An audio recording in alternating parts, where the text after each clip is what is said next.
Et c'est sans doute, Thierry, dans l'histoire, le premier exemple de délinquance spatiale. Ça s'est passé à bord de la Station spatiale internationale, Xavier Yvon, et à l'origine, eh bien, il a tout simplement une banale affaire de divorce.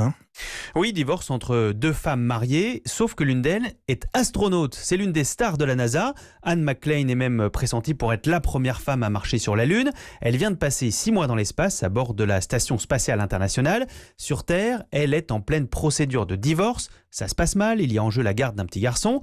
Son ex, qui s'appelle Summer Warden, remarque qu'Anne McClain semble savoir beaucoup de choses sur ses finances. Elle demande alors à sa banque de vérifier quels sont les ordinateurs qui ont servi à se connecter à son compte en utilisant son mot de passe et son identifiant. Surprise, l'un de ces ordinateurs n'est pas sur Terre, il est dans l'espace et il appartient à la NASA. L'astronaute reconnaît s'être connecté au compte de son ancienne compagne depuis la Station spatiale internationale, mais en toute bonne foi, dit-elle, pensant qu'elle pouvait encore surveiller les finances familiales. Summer Warden et ses avocats, eux, n'en restent pas là. Ils saisissent l'inspection générale de la NASA, accusant Anne McClain d'usurpation d'identité.